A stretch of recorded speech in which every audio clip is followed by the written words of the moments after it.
Breaking news చూసిన మోహన్ బాబు పోలీసులకు అందుబాటులోకి వచ్చారు. అనారోగ్యం నుంచి కోలుకున్న తర్వాత విచారణ చేయాలని రిక్వెస్ట్ చేశారు. విచారణకు సహకరించాలని మోహన్ బాబుకు పోలీసులు సూచించారు.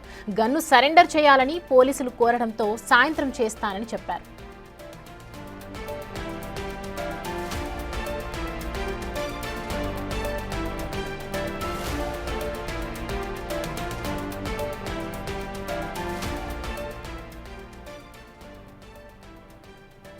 మోహన్ బాబు పోలీసులకు అందుబాటులోకి వచ్చారు. అనారోగ్యం నుంచి కోలుకున్న తర్వాత విచారణ చేయాలని రిక్వెస్ట్ చేశారు.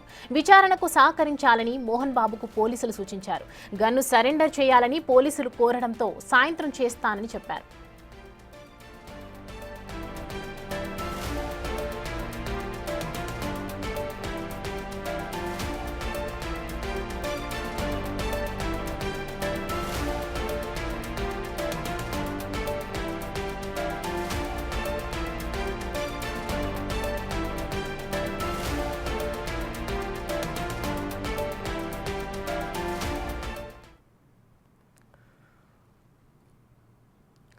మోహన్ బాబు పోలీసులకు అందుబాటులోకి వచ్చారు. అనారోగ్యం నుంచి కోలుకున్న తర్వాత విచారణ చేయాలని రిక్వెస్ట్ చేశారు.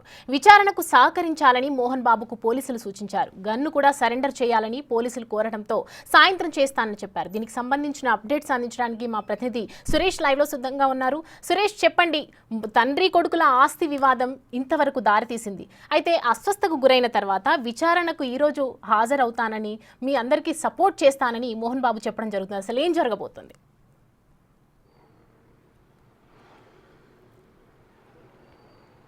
మోహన్ బాబు కోలుకున్న తర్వాత కాంటినెంటల్ హాస్పిటల్ నుండి డిశ్చార్జ్ అయ్యి జల్పల్లిలోని నివాసానికి వెళ్ళాడు. కానీ అక్కడి నుంచి మళ్ళీ ఆయన వేరే దగ్గర నివాసం ఉంటున్నట్టు పోలీసులకు సమాచారం ఇచ్చారు. నిన్న ఇంటికి పోలీసులు వెళ్ళిన సమయంలో మోహన్ బాబు అందుబాటులో లేడు. అక్కడ లేకపోవడంతో పోలీసులు ఆయనతో ఫోన్లో మాట్లాడినట్టు తెలుస్తుంది. అతను అనారోగ్యంతో ఉన్నాను, ఇంకా హాస్పిటల్కి సంబంధించిన ట్రీట్మెంట్ బయట తీసుకుంటున్నాను, నేను పూర్తిగా కోలుకున్న తర్వాత విచారణకు హాజరవుతానని చెప్పేసి కూడా పోలీసులకు సమాచారం ఇచ్చినట్టు తెలుస్తుంది. ఇక పాడిశేరి పోలీస్ స్టేషన్లో 3 కేసులు నమోదయ్యాయి. ఇటు మంచు మనోజ్ ఇచ్చిన ఫిర్యాదుతో పాటు మోహన్ బాబు ఇచ్చిన ఫిర్యాదు, అదేవిధంగా జర్నలిస్టులపై దాడికి సంబంధించిన మరో ఫిర్యాదు. దీనిపైనే మోహన్ బాబుపై హత్యాయత్నం కేసు కూడా పాడిశేరి పోలీసులు నమోదు చేయడం జరిగింది. ఆ కేసులోనే అరెస్ట్ అవుతాడని చెప్పేసి నిన్నటి నుంచి కూడా ఊహాగానాలు మొదలయ్యాయి. కానీ పోలీసులు విచారణ కొనసాగుతుంది. ఈ నెల 24 వరకు హైకోర్టులో ఆయనకు రిలీఫ్ ఇచ్చింది కాబట్టి ప్రస్తుతం అయితే దర్యాప్తు చేస్తున్నాం, ఈ 3 కేసులు కలిపి విచారిస్తున్నాం అని చెప్పేసి కూడా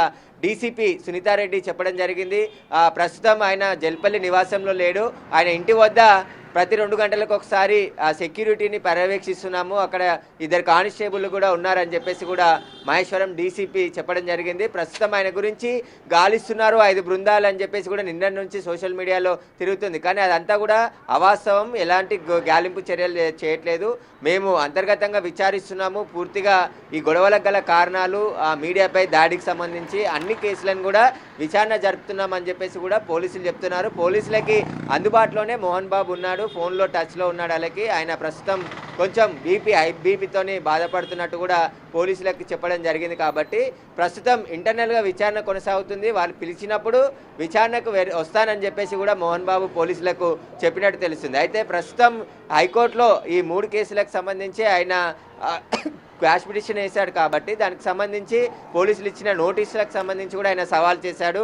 వాటికి సంబంధించే ప్రస్తుతం ఇంకా 24వ తేదీన హైకోర్టులో విచారణ జరుగుతుంది. కాబట్టి అప్పటి వరకు హైకోర్టు కూడా ఎలాంటి చర్యలు కానీ ఆయనపై నోటీసు విచారణకు పిలవడం కానీ చేయకూడదు అని చెప్పేసి హైకోర్టు స్పష్టమైన ఆర్డర్స్ ఇచ్చింది. అయితే నిన్న ముందస్తు బెయిల్ ఆయన కోరడం జరిగింది. ఆయనపై నమోదైన హత్యాయత్నం కేసులో హైకోర్టులో పిటిషన్ దాఖలు చేస్తే అందులో నిరాకరించింది. కానీ ఆ బెయిల్పై విచారణ కూడా 19వ తారీఖు పూర్తి విచారణ జరిపి నిర్ణయం వెల్లడిస్తామని చెప్పేసి చెప్పినట్టు తెలుస్తుంది. కాబట్టి ఇప్పుడు పోలీసులు అయితే దర్యాప్తు కొనసాగిస్తున్నారు ఈ కేసులకు సంబంధించి. ఇప్పటికే మంచు మనోజ్ కూడా ఆ పోలీసులకే బైండ్ ఓవర్ అయ్యి ₹1,00,000 పూచికత్తు ఇచ్చాడు. ఇక మీద ఎలాంటి గొడవలకు నేను దారి తీయను, నేను మామూలుగా కూర్చొని మాట్లాడుకుంటామని చెప్పేసి కూడా పోలీసులకి చెప్పినట్టు తెలుస్తుంది. కాబట్టి ఇప్పుడైతే మళ్ళీ ఈరోజు మంచు మనోజ్ కూడా ఒక ట్వీట్ చేశాడు. ఆ ట్వీట్లో అనేక విషయాలు ప్రస్తావించాడు.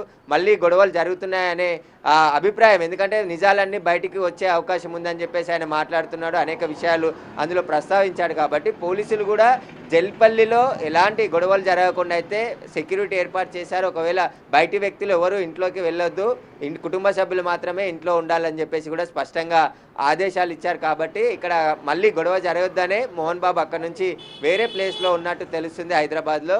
అక్కడ పూర్తిగా కోలుకున్న తర్వాత ఆయన పోలీస్ విచారణకు హాజరవుతానని చెప్పేసి కూడా పోలీసులకి సమాచారం ఇచ్చాడు. Thank you Suresh, thank for the updates.